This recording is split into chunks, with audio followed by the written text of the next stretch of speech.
Very good morning, children. I'm your sir. Here we go with the 7th volume of the chapter Branch Accounts.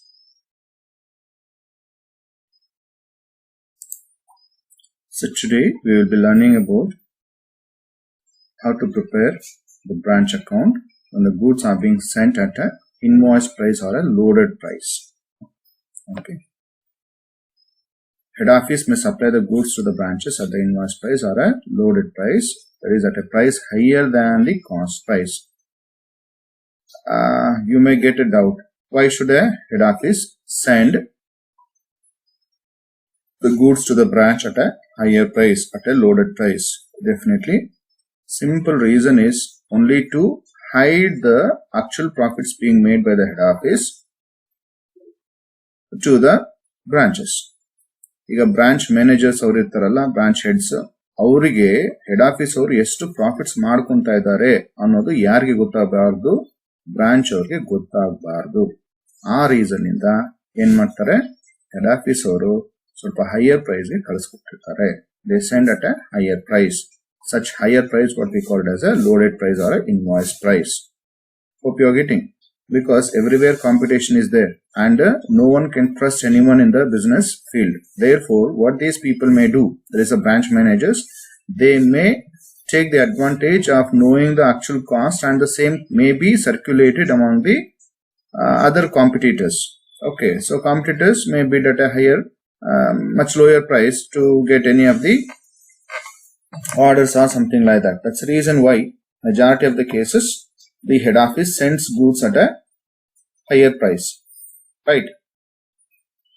Now, such load whenever is being sent, ಆ load ಯಾವ್ದ್ರಲ್ಲಿ ಇರುತ್ತೆ ಅಂದ್ರೆ ಬರೀ goods ಅಲ್ಲಿ ಇರುತ್ತೆ. ಆ goods ಯಾವ ತರದ್ದು ಇರುತ್ತೆ ಅಂದ್ರೆ ನೀವು ಸ್ವಲ್ಪ ಅಬ್ಸರ್ವ್ ಮಾಡಿದ್ರೆ ಆಯ್ತಾ, ಯಾವ್ದ್ರಲ್ಲಿ ಈಗ ನೋಡಿ, ಇಲ್ಲಿದೆ ಓಪನಿಂಗ್ ಸ್ಟಾಕ್ ಇರುತ್ತಲ್ವಾ, ಬರೀ ಸ್ಟಾಕ್ಸ್ ಅಲ್ಲಿ ಇರುತ್ತೆ. ಇಲ್ಲಿ ಓಪನಿಂಗ್ ಸ್ಟಾಕ್ ಇದೆ, ಇದರಲ್ಲಿ ಇರುತ್ತೆ.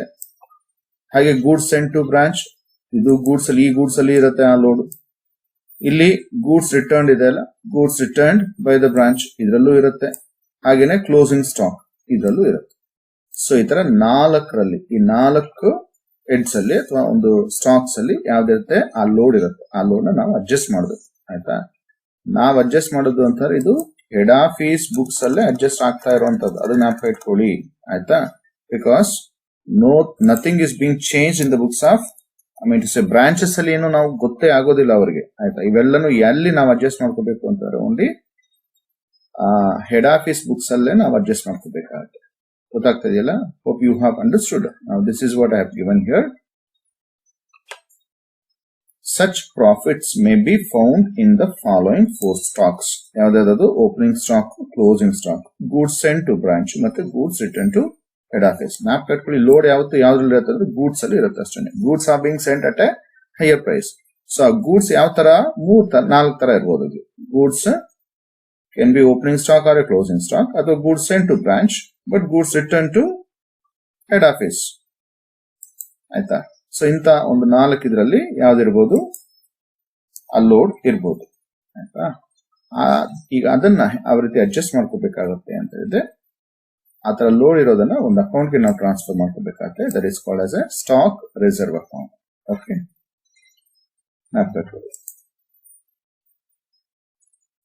Stock reserve account. Okay, profits will be transfer to this stock reserve account. But how to transfer, ಅದಕ್ಕೆ ಜರ್ನಲ್ ಎಂಟ್ರಿ ನೋಡೋಕ್ಕಿಂತ ಮುಂಚೆ ಇಲ್ಲಿ ಹೇಳ್ತೀನಿ ನೋಡಿ. ಇಲ್ಲಿ ಹೇಳಿದೆ ನಾನು ಓಪನಿಂಗ್ ಸ್ಟಾಕ್ ಆಯ್ತಾ, ಇದ್ರಲ್ಲಿರುತ್ತೆ ಏನು, that is a load. What I am saying,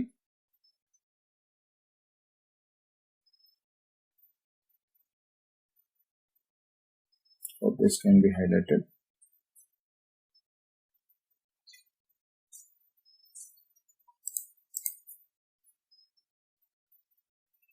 And goods sent to branch ಇದರಲ್ಲೂ ಇರುತ್ತೆ ಆಯ್ತಾ.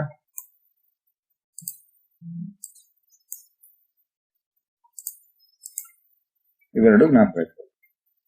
ಈಗ ಇದರಲ್ಲಿ ಇದೆ, ಇವೆರಡು ಡೆಬಿಟ್ ಸೈಡ್ ತಗೊಂತಿಲ್ಲ. ಓಪನಿಂಗ್ ಸ್ಟಾಕ್ ಮತ್ತೆ goods sent to branch will be taken on debit side of the branch account.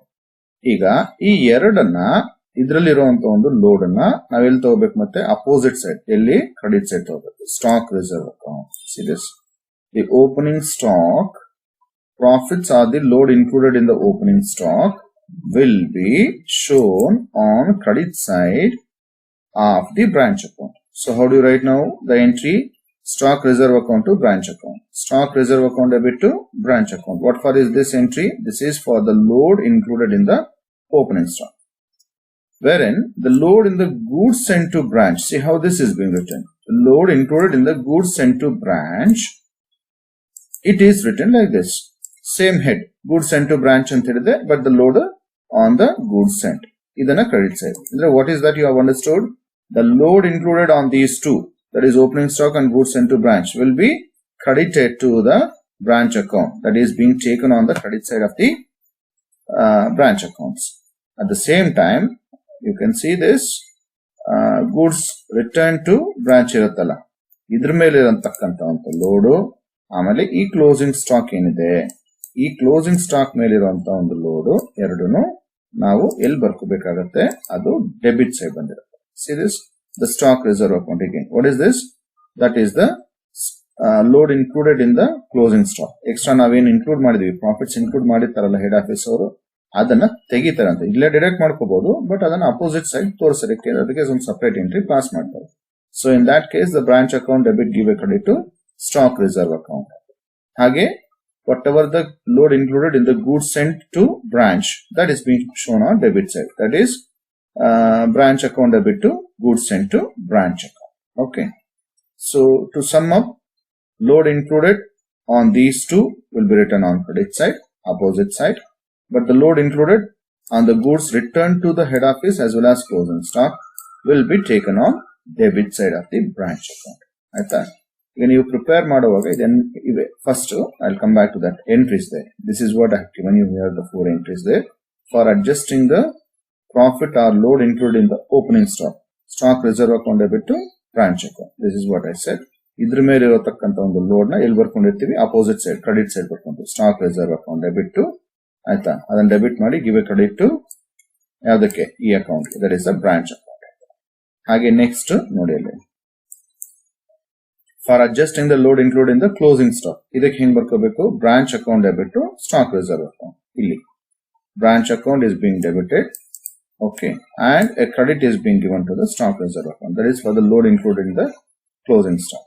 Wherein for the other things, see, for adjusting the profit or load included in the goods sent to branch. Idu goods sent to branch anta ide barkonತೀವಿ. Give a credit to branch account. This is what I said. For this, there is an opposite entry for that. Illide adu.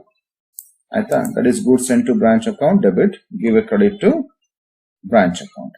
Agene, for adjusting the load included in the goods returned to head office ge same head again, branch account debit to goods sent to branch. So idu naakಬೇಕು. Aita, to sum up now, ನೀವು old format ಅಲ್ಲಿ ಏನು prepare ಮಾಡ್ತಾ ಇದ್ರಿ, when the goods are being sent at cost price, when the goods are sent at the cost price, same extra 4 entries will come here. You can understand this. Extra 4 entries will come. ಅದಕ್ಕೆ ನಾನು ಇದನ್ನ separate colors ಅಲ್ಲಿ ಕೊಟ್ಟಿದ್ದೀನಿ. ಅದ್ಯಾವುದು stock reserve you can find. ಎರಡು ಕಡೆ stock reserve ಇದೆ. ಇದು ಯಾವ್ದಪ್ಪ, ಯಾಕಂದ್ರೆ ನಿಮ್ಗೆ ಓಪನಿಂಗ್ ಸ್ಟಾಕ್ ಎಲ್ಲಿ ತಗೊಂತೀವಿ ಅಂತ ಗೊತ್ತಿದೆ. ಇದು ಓಪನಿಂಗ್ ಸ್ಟಾಕ್ ತಗೊಂಡ್ರೆ ಇದಕ್ಕೆ ಅಪೋಸಿಟ್ ಎಂಟ್ರಿ ಇಲ್ಲಿ ಕ್ರೆಡಿಟ್ ಸೈಡ್ ಬಂದಿರುತ್ತೆ ಸ್ಟಾಕ್ ರಿಸರ್ವ್. ಹಾಗೆ ಕ್ಲೋಸಿಂಗ್ ಸ್ಟಾಕ್ ಇಲ್ಲಿ ತಗೊಂತೀವಿ, ಇದಕ್ಕೆ ಅಪೋಸಿಟ್ ಎಂಟ್ರಿ ಇಲ್ಲಿ ಬಂದಿರುತ್ತೆ ಡೆಬಿಟ್ ಸೈಡ್ ಸ್ಟಾಕ್ ರಿಸರ್ವ್. ಆಮೇಲೆ ಇಲ್ಲಿ ಗೂಡ್ಸ್ ಸೆಂಟ್ ಟು ಬ್ರಾಂಚ್ ಅಂತ ತಗೊಂಡಿರ್ತೀವಿ, ಇದಕ್ಕೆ ಅಪೋಸಿಟ್ ಎಂಟ್ರಿ ಎಲ್ಲಿ ಬಂದಿರುತ್ತೆ credit side, that is for the load. ಹಾಗೆ ಇಲ್ಲಿ ಗೂಡ್ಸ್ ಸೆಂಟ್ ಟು ಬ್ರಾಂಚ್ ಇರುತ್ತೆ, ಅದಕ್ಕೆ ಅಪೋಸಿಟ್ ಎಂಟ್ರಿ ಇಲ್ಲಿ ಡೆಬಿಟ್ ಸೈಡ್ ಇರುತ್ತೆ, ಅದು same head goods sent to branch, but it is the load on the goods return. Okay, ಇದಿಷ್ಟು ನೀವು extra ಕಲಿಬೇಕಾಗಿರುವಂತದ್ದು ಈ ಒಂದು ಕೇಸಲ್ಲಿ. That is when the goods are being invoiced at the loaded price or at the invoice price. Hope you have understood. What are the extra 4 entries that you get? That is regarding adjusting, that is for adjusting the load included in stock reserves. I mean to say in opening and closing stocks. Opening stock ಇರುವಂತದ್ದು credit side ಬರ್ಕೊಂತೀವಿ. The load included in the closing stock will be written on debit side, opposite side. ಅದನ್ನ ಹಾಕಬೇಕು. ಹಾಗೆ load on the goods sent to branch will be written on credit side, and the goods return to branch ಇರುತ್ತಲ್ಲ ಅದರದ್ದು load will be return on debit side. Okay, ಇದು ಬಿಟ್ರೆ ಬೇರೆ ಏನು changes ಇಲ್ಲ. Hope you have understood. ಈಗ remaining ಏನ್ difference ಇರುತ್ತಲ್ಲ that will be as return, that will be consider as profit and loss account, that will be transfer to general profit and loss account. So the way of giving the load, this for only calculations part, for our testing our knowledge, that's it. But ನಿಮಗೆ majority of the cases problems ಅಲ್ಲಿ ಈ case involve ಆಗಿರುತ್ತೆ. 14 marks problems ಅಲ್ಲಿ this case will be found more. Okay, ಏನಿರುತ್ತೆ ಆ load ಅಥವಾ profit ಏನತ್ತಲ್ಲ, profit is given on the invoice price. ಇದು ಇನ್ವಾಯ್ಸ್ ಅನ್ನೋದು ಸೇಲ್ ಪ್ರೈಸ್ ಅಂತ ಅಸ್ಯೂಮ್ ಮಾಡ್ಕೊಳ್ಳಿ. ಸೇಲ್ಸ್ ಮೇಲೆ ಕೊಟ್ಟಿದ್ದಾನೆ ಯಾವುದು ಪ್ರಾಫಿಟ್, ಬಟ್ ನಿಮ್ಗೆ ಇನ್ವಾಯ್ಸ್ ಪ್ರೈಸ್ ಕೊಟ್ಟಿದ್ದಾನೆ. ಎರಡೂ invoice. Profit is also given on invoice price and the amount for calculations, the amount is also is given invoice price. The goods are valued at the invoice price. In that case, how do you calculate the load? Load will be equal to the invoice price ಏನು ಕೊಟ್ಟಿರ್ತಾನೆ into rate by 100. ಇದನ್ನ observe ಮಾಡಿ, just rate ಅಷ್ಟೇನೆ. ಈಗ 5% ಅಂದ್ರೆ 50,000 into 5%, that is a profit. ಆಯ್ತಾ? ನಿಮ್ಗೆ sale price 50,000 ಇದೆ, ಪ್ರಾಫಿಟ್ ಯಾವ್ದ್ರ ಮೇಲೆ ಇದೆ? ಸೇಲ್ ಪ್ರೈಸ್ ಮೇಲೆ ಇದೆ. ಅಲ್ಲಿಗೆ ಏನಾಗುತ್ತೆ 50,000 ಇಂಟು 5% ಅಂದ್ರೆ 5,000 rupees ಬರುತ್ತೆ ನಿಮ್ಗೆ. That is a profit involved ಅಂತ ಹೇಳಿ. ಆತರ ಲೋಡ್ ಮಾತ್ರ ಕ್ಯಾಲ್ಕುಲೇಟ್ ಮಾಡಿ ಅಂದಾಗ this is how you have to take, where both are on the same. ನಿಮ್ಗೆ ಸೇಲ್ ವ್ಯಾಲ್ಯೂ ಕೊಟ್ಟಿರೋದಾನೆ ಅಂದ್ರೆ ಇನ್ವಾಯ್ಸ್ ಪ್ರೈಸ್ ಕೊಟ್ಟಿದ್ದಾನೆ, ಇನ್ವಾಯ್ಸ್ ಪ್ರೈಸ್ ಜೊತೆಲಿ ಆ profit is also on the invoice price ಕೊಟ್ಟಿದ್ರೆ just apply the rate, that's all. ಈಗ ಇನ್ನೊಂದು ಏನಾಗುತ್ತೆ ಇಲ್ಲಿ ನೋಡಿ, ಇಲ್ಲಿ ಡಿಫ್ರೆನ್ಸ್. ಇದು ಇನ್ವಾಯ್ಸ್ ಪ್ರೈಸ್ ಮೇಲೆ ಕೊಟ್ಟಿದ್ದಾನೆ, ಯಾವುದು ಪ್ರಾಫಿಟ್ ನ, ಲೋಡ್ ನ ಇನ್ವಾಯ್ಸ್ ಪ್ರೈಸ್ ಕೊಟ್ಟಿದ್ದಾನೆ. ಆದ್ರೆ ಆ ಗೂಡ್ಸ್ ಕೊಟ್ಟಿರೋದು ನಿಮ್ಗೆ ಕಾಸ್ಟ್ ಪ್ರೈಸ್ ಕೊಟ್ಬಿಟ್ಟಿದೆ, not at the invoice price. In that case ನೀವೇನ್ ಮಾಡ್ಕೋಬೇಕು, ಆ ಪ್ರಾಫಿಟ್ ಏನಿರತ್ತಲ್ಲ, see this is the cost price, ಗೊತ್ತಾಗ್ತಾ ಇದೆಯಲ್ಲ, cost is always taken as 100% ಅಂತ, ಆಯ್ತಾ. ಬಟ್ ಇಲ್ಲಿ ಕೊಟ್ಟಿರುವಂತದ್ದೇನು, ಪ್ರಾಫಿಟ್ ಏನ್ ಕೊಟ್ಬಿಟ್ಟಿದ್ದಾನೆ, ಇದು ಇನ್ವಾಯ್ಸ್ ಪ್ರೈಸ್ ಮೇಲೆ ಕೊಟ್ಬಿಟ್ಟಿದ್ದಾನೆ, ಗೊತ್ತಾಗ್ತಾ ಇದೆಯಲ್ಲ. ಇನ್ವಾಯ್ಸ್ ಪ್ರೈಸ್ ಯಾವತ್ತು ಜಾಸ್ತಿ ಇರುತ್ತೆ ಯಾವ್ದಕ್ಕಾದ್ರೂ, ಕಾಸ್ಟ್ ಪ್ರೈಸ್ಗಾದ್ರು. ಹಾಗಾಗಿ ಈಗ ನಾವೇನ್ ಮಾಡ್ಕೋಬೇಕು, when the profit is given on the invoice price, ಯಾವ್ದ್ರ ಮೇಲೆ ಕೊಟ್ಟಿರ್ತಾನೆ ಅದನ್ನ ನಾವು 100 ಅಂತ ಅಸ್ಯೂಮ್ ಮಾಡ್ಕೋಬೇಕಾಗುತ್ತೆ. If it is given on 100, invoice price, what is that, profit is given on invoice price, ಇದು ಸೇಲ್ ಪ್ರೈಸ್ ಅಂತ. ನಾವು sale is representing 100%, sale price is representing 100% ಅಂತ ಗೊತ್ತಾಯ್ತಲ್ಲ. ಬಟ್ ಇಲ್ಲಿ ಕೊಟ್ಟಿರೋದು ಯಾವುದು, ಕಾಸ್ಟ್ ಪ್ರೈಸ್ ಕೊಟ್ಟಿದ್ದಾನೆ. Therefore what you have to do, that profit should be deducted from the 100, right. ಹಂಗೆ ಡಿಡಕ್ಟ್ ಮಾಡ್ಕೊಂಡ್ರೆ ಇಲ್ಲಿ ಬಂದಿರ್ತಕ್ಕಂಥದ್ದು ಕಾಸ್ಟ್ ಪ್ರೈಸ್ ಎಕ್ಸಾಕ್ಟ್ ಆಗಿರುತ್ತೆ. ನಿಮ್ಗೆ ಹೇಗೆ ಅರ್ಥ ಮಾಡಿಸ್ಬೇಕು ಅಂತಂದ್ರೆ ಇಲ್ಲಿ ನೋಡಿ ಒಂದು ಪ್ರಾಬ್ಲಮ್ ತೋರಿಸ್ತೀನಿ.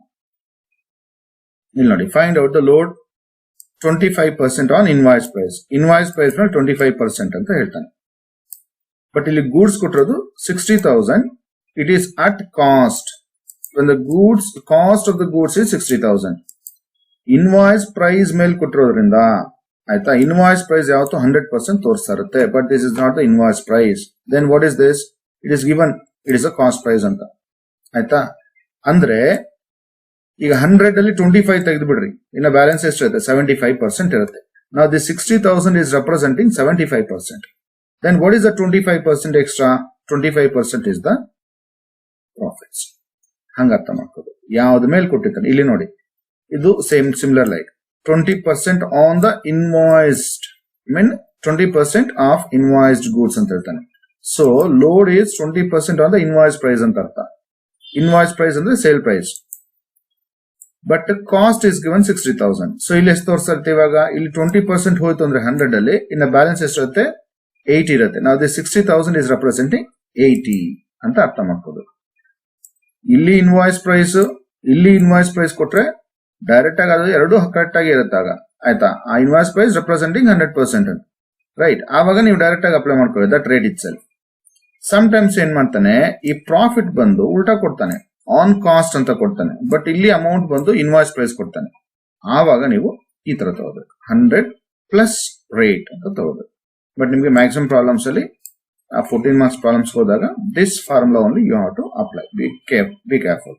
What is that, rate of profits will be given, that is the load will be given on the cost price. It will be given on the cost price. But ನಿಮ್ಗೆ ಕೊಟ್ಟಿರೋ ವ್ಯಾಲ್ಯೂ ಯಾವತ್ತು ಯಾವ್ದಿರುತ್ತೆ, invoice price value ಇರುತ್ತೆ ಆಯ್ತಾ. ಅವಾಗ ನೀವೇನ್ ಮಾಡ್ಕೋಬೇಕು, ಆ invoice price into rate by 100 plus rate. Okay, ಆ ತರ ತಗೋಬೇಕಾಗುತ್ತೆ. ಈಗ ಈ ಬೇಸಿಸ್ ಮೇಲೆ ಇದು ಫಸ್ಟ್ ನಾನು ಇದು ಕೊಟ್ಟಿಲ್ಲ ನಿಮ್ಗೆ ಇಲ್ಲಿ ಯಾವುದೋ ಒಂದು ಅದೇ 2 marks ಕೇಳಬಹುದು. Under B case I have given you here, you can see if the load or the profit is given on the invoice price and the goods are valued at the cost price. ಇದೇ ರೀತಿ ಈ 25% invoice price ಮೇಲೆ ಕೊಟ್ಟಿದ್ದಾನೆ, but the goods are valued at a cost price. So in that case, first you write that cost price into rate by 100 minus rate. So 60,000 into 25 by 75. Yang bantidu 75 anadu 100 minus rate. Iga 100 minus 25. This is the rate given. So what happens? Ultimately it becomes 75. So you'll be getting 20,000 rupees. Again, find the load which is 20% of invoiced goods. Idu also same. Invoice price mere 20% kottidane. And the cost price is given 60,000. So what you do? Again same. 100 minus rate anta markodi. Cost price into rate by 100 minus the rate. Okay. Because now the 60,000 is representing less amount. Okay. What is that percentage? 80% it is representing. Can you understand? Into 20 ಮಾಡ್ಕೊಳ್ಳಿ 15,000. This is the load. ನಿಮಗೆ sale price invoice price ಬೇಕು ಅಂತಂದ್ರೆ ಏನ್ ಮಾಡ್ಕೋಬೇಕು? Into 100 ಮಾಡ್ಕೋಬೇಕಾದ್ರೆ ಇಲ್ಲಿ 20 ಬದಲು 20 is profits load. ನಿಮಗೆ sale price ಬೇಕು ಅಂತಂದ್ರೆ ಏನ್ ಮಾಡಬೇಕು? 60 plus 15 75 ಹಂಗಾದ್ರೂ ಬರುತ್ತೆ. ಅಥವಾ the 60 by 80 into 100 ಮಾಡ್ಕೊಂಡು ನಿಮಗೆ ಡೈರೆಕ್ಟ್ ಆಗಿ 75. Next you can see the Dodballapur head office sends goods to Chikballapur branch at a profit of 20% on cost. ಈಗ ಆನ್ ಕಾಸ್ಟ್ ತೋರಿಸಿದಾಗ ಕಾಸ್ಟ್ ಎಷ್ಟು ರೆಪ್ರೆಸೆಂಟ್ ಮಾಡ್ತಾ ಇರುತ್ತೆ? 100%. ಇಲ್ಲಿ ಆನ್ ಇನ್ವಾಯ್ಸ್ ಪ್ರೈಸ್ ಅಂದ್ರೆ ಸೇಲ್ ಪ್ರೈಸ್ ಅಂತ, ಆವಾಗ ಸೇಲ್ ಪ್ರೈಸ್ 100 ತೋರಿಸ್ತಾ ಇರುತ್ತೆ ಅಂತ ಅರ್ಥ. ಇಲ್ಲಿ ಆನ್ ಕಾಸ್ಟ್ ಕೊಟ್ಟಿದ್ದಾನೆ, so cost is representing 100%. 100 plus this profit 120 ಆಯ್ತಾ? 100 plus 20 120. ಆ 120 ಯಾವ್ದು ತೋರಿಸ್ತಾ ಇರುತ್ತೆ? ಈ ಸೇಲ್ ಪ್ರೈಸ್ ತೋರಿಸ್ತಾ ಇರುತ್ತೆ ಆಯ್ತಾ? If the head office sends goods for 1,20,000, calculate the cost price ಆಯ್ತಾ? ಇಲ್ಲಿ any time, that is what I have told you, always head office invoices goods at the invoice price only. ಇದು invoice price ಈಗ ಆಯ್ತಾ? There is a profit of how much percentage? 20% included. Therefore, this represents now 120%. ಇದು ಇಲ್ಲಿ ಕೊಟ್ಟಿರುವಂತದ್ದು ಯಾವ್ದದು? Invoice price into rate by 100 plus rate. Okay. So you are getting 20,000 rupees. That is the amount of load profits. ಆಯ್ತಾ? Calculate the cost price ಅಂತ ಹೇಳ್ತಾನೆ ಇಲ್ಲಿ. ಏನು ನೀವು ಡೈರೆಕ್ಟ್ ಆಗಿ ಕ್ಯಾಲ್ಕುಲೇಟ್ ಮಾಡ್ಕೋಬಹುದು. ಯಾವ ರೀತಿ? This amount whatever 1,20,000 into 100 by 120 ಮಾಡ್ಕೊಂಡ್ರು ನಿಮ್ಗೆ 1 lakh ಬರುತ್ತೆ. ಅಥವಾ ಬರೀ ಫಸ್ಟ್ ಪ್ರಾಫಿಟ್ ಕ್ಯಾಲ್ಕುಲೇಟ್ ಮಾಡ್ಕೊಳ್ಳಿ. ಈ 1,20,000 ಇಂದ ಪ್ರಾಫಿಟ್ ನ ಮೈನಸ್ ಮಾಡಿ ನಿಮಗೆ ಬ್ಯಾಲೆನ್ಸ್ ಅಮೌಂಟ್ 1 lakh ಬರುತ್ತೆ. That is the cost price. Okay, ಇದು 2 marks ಕೊಟ್ರೆ ಈ ತರ ಮಾಡ್ಕೋಬಹುದು ಆಯ್ತಾ? Similar is this also. Find out the load included in the cost of the goods of 60,000 which is sent at a invoice price. So ಇಲ್ಲಿ ಕೊಟ್ಟಿದ್ದಾನೆ clear ಆಗಿದ್ದು invoice price. And the profit is charged at 20% on cost. You can find this. It is on cost. So simple ಇವೆಲ್ಲನು. ಈ profit ಯಾವ್ದ್ರ ಮೇಲೆ ಇದೆ? On cost ಮೇಲೆ, invoice price ಮೇಲೆ ಕೊಟ್ಟಿದ್ದಾನೆ, ಅದನ್ನ ನೋಡ್ಕೊಳ್ರಿ ಆಯ್ತಾ? ಇನ್ವಾಯ್ಸ್ ಪ್ರೈಸ್ ಮೇಲೆ ಕೊಟ್ಟು ಈ ಅಮೌಂಟ್ ಇನ್ವಾಯ್ಸ್ ಪ್ರೈಸ್ ಇದ್ರೆ ಡಿನಾಮಿನೇಟರ್ ಏನು ಆಡ್ ಮಾಡ್ಬಿಟ್ಟು ಜಸ್ಟ್ 20% 20 by 100 ಅಷ್ಟೇ ಡೈರೆಕ್ಟ್ ಆಗಿ ಆಯ್ತಾ? ಇದು ಕಾಸ್ಟ್ ಗೆ ಕೊಟ್ಟು ಇದು ಇನ್ವಾಯ್ಸ್ ಪ್ರೈಸ್ ಕೊಟ್ಟಿದ್ರೆ ಯಾವುದು ಒಂದು goods valued at invoice price ಇದ್ದಾಗ ಈ ತರ ಮಾಡ್ಕೋಬೇಕು. Okay, that is 100 plus rate ಅಂತ. ಬಟ್ ಇದು ಇನ್ವಾಯ್ಸ್ ಪ್ರೈಸ್ ಕೊಟ್ಟು ಅಮೌಂಟ್ ಬಂದು ಕಾಸ್ಟ್ ಪ್ರೈಸ್ ಕೊಟ್ಟಾಗ ಅವಾಗ ಡಿಡಕ್ಟ್ ಮಾಡ್ಕೋಬೇಕು, ಮೈನಸ್ ಮಾಡ್ಕೋಬೇಕು ಅಷ್ಟೇ ಆಯ್ತಾ?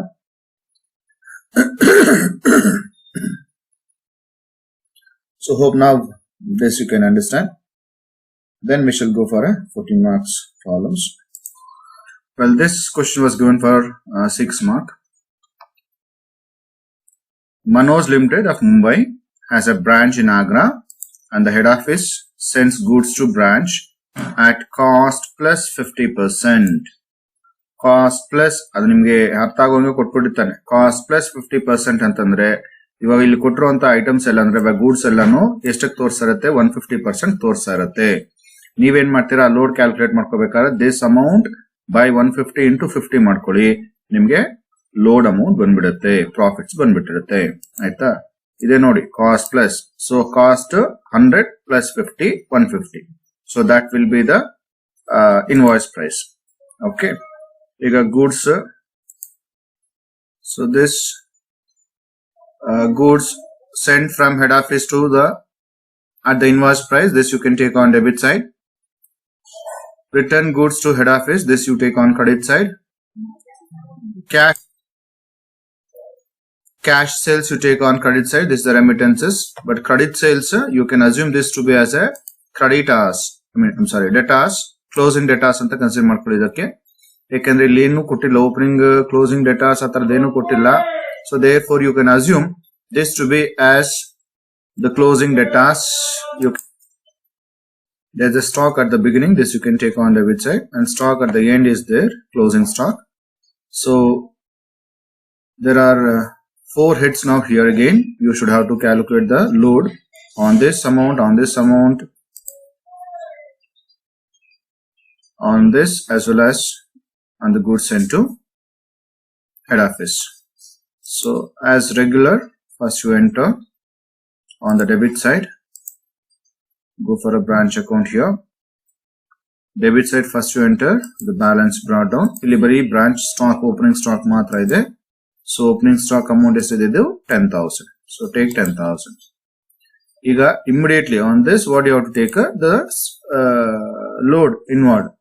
But on this I've told you this should be taken as stock reserve account. It should be transferred to a stock reserve account. So write on credit side by stock reserve account. That is load on the opening stock. 10,000 into 50 by 150. ಇಲ್ಲಿ ಹೇಳ್ತಾನಲ್ಲ plus 50 ಅಂತ. So 100 plus 50 ಅಂತ ಅದು 150. So 10,000 into 50 by 150, that gives you 3,333. Okay. ಹಾಗೇನೆ ಇದಾದ್ಮೇಲೆ next goods sent from the head office, this you enter on debit side as regular to goods sent to branch. ಎಷ್ಟಿದೆ amount? ಅದು 50,000 ಇದೆ. 50,000 entry ಮಾಡ್ಕೊಳ್ಳಿ. Then there is A ಇದಕ್ಕೂ ಅಷ್ಟೇ ಯಾವುದು load immediately can take on credit side, but before that sales is there, cash sales, ಅದನ್ನ ತಗೊಳ್ಳಿ.